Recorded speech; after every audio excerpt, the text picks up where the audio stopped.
Bahkan dia itu tidak jauh, Bapak Ibu. Aku sangat dekat, kata Allah.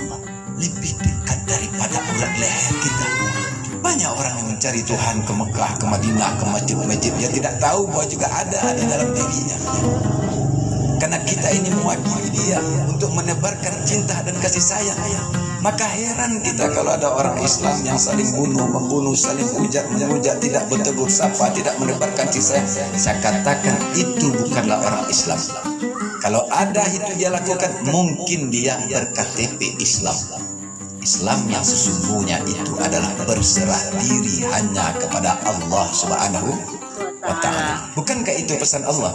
Ya ayyuhallazina amanu taqullaha haqqa tuqatih wa la tamutunna illa wa antum muslimun. Hai orang yang beriman, bertakwalah engkau kepada Allah dengan sungguh-sungguh. Janganlah engkau mati melainkan dalam keadaan berserah diri kepada Allah. Islam itu artinya, Bapak Ibu, kalau orang yang memahami dirinya dan mengenal dirinya dan mengenal Tuhannya, maka dia akan tahu dengan rahasia kehidupan ini. Dia tidak akan pernah benci dengan orang. Bu, atas nama Allah yang Maha Kasih dan Maha Sayang, Bu, saya ini adalah ibu juga. Bu, kakak itu adalah saya yang lain. Kenapa? Karena ruh kita sama. Dia adalah aku yang lain. Kalau dia sakit, aku juga sakit. Paham ya, Bu? Kalau dia tersakiti, aku juga tersakiti. Orang yang kokoh hubungannya dengan Allah, yang merasakan bahwa dengan kesadaran kehidupannya dengan Rahman dan Rahim, memandang sesuatu itu memandang dengan kasih sayang Allah Subhanahu wa ta'ala. Melihat kepada anak orang, terpandang kepada anaknya. Ketika dia mencubit orang sakit, dia tidak akan mau mencubit orang itu. Kenapa? Karena dia juga merasakan sakit. Aku adalah dia. Dia adalah diriku yang lain. Kalau dia sakit, aku juga merasakan sakit. Kalau dia senang juga aku merasakan senang. Ketika dia difitnah, ketika dia hujat, ketika dia dicaci, pasti dia marah. Aku juga merasakan itu. Paham mudah-mudahan? Paham? Pak Ustaz, saya nggak sanggup untuk memaafkan Pak Ustaz. Tidak ada, tak bisa. Kenapa? Belajar, Ibu. Ibu-ibu, siapa lawan kita, Bu? Lawan kita bukan tetangga kita. Musuh kita bukan orang lain. Lawan kita adalah diri kita sendiri. Ibu, kenapa orang bertengkar bertetangga, Bu? Kenapa, Bu? Keegoan kita. Melihat rumah orang bagus mulai iri dengki. Melihat pendapatan orang tinggi mulai sakit hati. Ketika anaknya prestasi, mulai keegoan dalam diri kita. Tidak mau kita bersalaman duluan. Kenapa? Ego. Maka yang tadi itu, Bapak Ibu, ketika ruh ilahiyah kita yang dibungkus oleh Allah dengan jiwa, setelah itu dibungkus oleh Allah dengan jasmani, dan hari-hari kita banyak yang melekat di dalam hati kita. Apa yang melekat dalam hati kita, Bu? Jabatan, kedudukan, harta benda, kecantikan, dan lain sebagainya, sehingga menutup hijab mata hati kita untuk mendekatkan jiwa kita dengan Allah Subhanahu wa ta'ala. Kalau sudah tertutup dia, Bu, banyak yang melekat. Apa yang melekat kita, Bu? Pertama, waktu lahir, Ibu, kita sudah disekat. Ini kamarnya adik kamu yang bayi ini. Habis itu disekat apa lagi, Bu? Rumah kita, ini rumah tetangga. Habis itu disekat apa lagi, Bu? Ini lahirnya di Padang, ini lahirnya di Jawa, ini lahirnya di Batak. Habis itu suku kita lagi disekat lagi. Habis itu pekerjaan kita disekat lagi. Tambah lagi partai politik, pemilihan lagi, dan sebagainya. Disekat. Melekat itu di dalam jiwa kita. Akhirnya kita sibuk mengurus casing kita yang setiap hari disibukkan oleh itu. Kita lupa untuk mengurus jiwa. Diri yang sejati kita itu ada di dalam diri kita sendiri. Akhirnya apa, Ibu? Sholat kita, ibadah kita tidak penuh dengan kesadaran.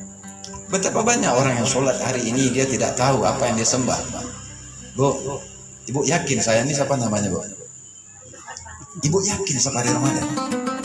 Yakin, Ibu? Kenapa Ibu yakin? sering berjumpa. Jawab kita. Sering jumpa, betul? Saya tanya, ibu yakin dengan Allah? Yakin. Pernah jumpa? Pernah jumpa? Yakin? Ada orang yang yakin dengan ilmunya. Ada orang yang yakin yang dengan hakul yakin, saya yakin. Makanya dipanggil oleh Allah, ya ayyuhallazina amanu, hai orang-orang yang beriman, hai orang-orang yang yakin, yang betul-betul yakin bahwa Allah itu ada, yang betul-betul yakin bahwa Allah yang mengatur kehidupannya, puasalah, beribadah. Maka ibu, kalau ulama sufi mengatakan awaludin ma'rifatullah, awal agama itu mengenal Allah. Kita harus kenal Allah, Bu. Kalau kita tidak kenal Allah, maka dengan siapa kita berdialog, berdiskusi, berdialog, berbicara, berbisik di saat sholat. Kalau kita tidak mengenal Allah, ibu, sholatnya masih apa? Makanya heran kita hari ini, Bu. Bu, kita datang dari siapa, Bu? Allah. Alam semesta siapa yang ciptakan, Bu? Allah. Allah. Setelah itu air udara siapa yang siapkan, Bu? Allah. Rezeki kita siapa yang ngatur, Bu? Allah. Setelah itu ibu sholat minta imbalan pula kepada Allah. Bu, malu nggak kita dengan Allah? Banyak kita hari ini yang sholat kita harapkan pahala. Kita sholat imbalan. Udah hebat betul rasanya kalau kita tuh sudah sholat. Sudah hebat betul rasanya kalau kita sudah beribadah. Padahal ibu-ibu, kita datang dari Allah. Semua kehidupan kita diatur oleh Allah. Nafas kita, kebutuhan kita dari Allah. Ketika kita menyembahnya, kita minta pahala pula. Malu kita dengan Allah. Paham ibu? Bu? Habis itu kita datang dari Allah. Kehidupan kita dicukupkan oleh Allah. Makanan, rezeki, pasangan, suami, harta, benda. Kita datangnya semua dari Allah. Setelah itu kita berbuat baik. Kebaikan itu bisa kita memberikan uang, memberikan sedekah. Padahal gerak kebaikan itu geraknya Allah. Habis itu uang, harta itu titipan Allah. Sombong pula kita dengan kebaikan kita itu. Apakah kita tidak malu dengan Allah? Kalau bahasa Padangnya, Bu, itu adalah orang yang tidak tahu diuntung. Paham, Ibu? Orang yang tidak tahu untung. Orang yang tidak tahu diuntung itu maksudnya orang yang tidak tahu diri. Kenapa umat kita beragama seperti itu? Karena kita tidak mengenal diri kita. Kita tidak mengenal Allah Subhanahu wa Ta'ala. Pernah saya sampaikan di masjid. Itulah yang disampaikan oleh ulama sufi Rabi'ah al-Adawiyah. Bila sujudku padamu karena damba surga, tutup surga itu untukku. Bila sujudku padamu karena takut neraka, bakar aku dengan apinya. Bila sujudku padamu karena engkau semata, jangan palingkan wajahmu, aku rindu menatap keindahanmu. Kita ibadah itu adalah jembatan jalan untuk mendekatkan jiwa kita dengan ruhnya Allah. Bukan mengharapkan surga, bukan mengharapkan amri daripada Allah. Malu kita. Ya Rabb, engkaulah yang menciptakan aku, engkaulah yang mencukupkan kehidupanku. Aku beribadah sebagai ungkapan terima kasihku kepada engkau. Aku beribadah, aku ingin mendekat, ingin dekat selalu dengan engkau. Kalau kita beribadah yang penuh dengan kesadaran itu, ibu-ibu, maka muncul namanya rasa. Apa yang muncul, Bu? Rasa. Kalau kata orang Padang, raso dibawa naik, pariso dibawa turun. Timbul rasa. Apa rasa? Ada orang yang perlu dibantu, kita bantu. Bertetangga dia baik, bermasyarakat dia baik, dengan siapapun dia baik. Jangankan dengan yang non-muslim, dengan manusia, dengan binatang pun dia punya rasa kasih sayang itu. Dari mana dia dapatkan rasa itu?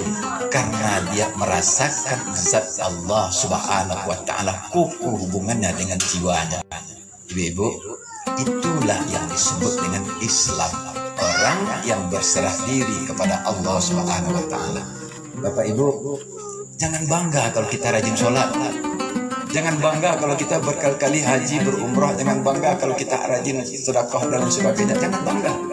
kesolehan seseorang itu di hadapan Allah, Allah katakan dalam hadits qudsi, aku tidak pandang bentuk rupamu, aku tidak pandang siapa kamu, mau gubernur, wali kota, presiden, menteri, aku tidak pandang, kata Allah.